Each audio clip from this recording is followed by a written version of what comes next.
Dulu, Indonesia adalah negara pengekspor minyak dan member dari OPEC, negara-negara pengekspor minyak. Namun, ketika produksi menurun terus dan kebutuhan meningkat, maka di tahun 2005 Indonesia keluar dari OPEC karena Indonesia mulai mengimpor minyak. Kebutuhan saat ini adalah 1,5 juta barel per hari dengan produksi sendiri 800.000 barel per hari. Ini membuat Indonesia sampai akhir zaman akan menjadi negara pengimpor minyak. Dari BBM tersebut, berapa sih yang untuk konsumtif dan berapa sih yang untuk produktif? Ternyata yang konsumtif 60% lebih itu untuk kendaraan roda 2. Lalu untuk yang produktif kemana aja? Salah satunya yaitu untuk power plant atau pembangkit listrik tenaga gasolin atau solar atau juga LNG. Bagaimana kita ke depan mengurangi impor tersebut sementara BBM kebutuhannya meningkat? Pengalaman pribadi saya mungkin bisa jadi solusi. Saya memiliki perusahaan teknologi bernama Laxel Teknologi. Perusahaan kami tersebut berhasil menghilangkan flare gas di Singapura. Kami memiliki surat resmi dari pemerintah Singapura, dari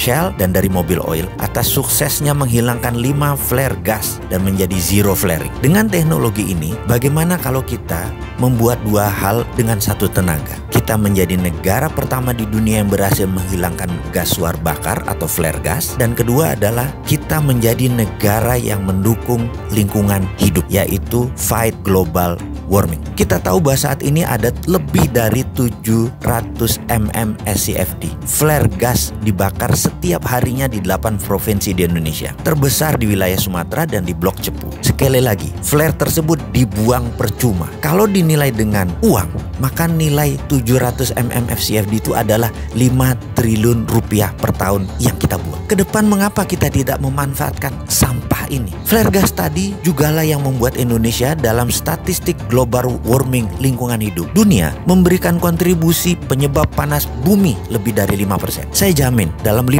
tahun kalau diberi izin sebagai agregator flare gas tersebut, Indonesia akan menjadi negara pertama di dunia sebagai zero flaring country. Hasil dari flare gas tersebut berupa LNG. Di beberapa daerah terpencil sekalipun, izinkan kami jadi pasukan oranye yang akan membersihkan sampah flare gas itu semua. LNG-nya bisa masuk PLN.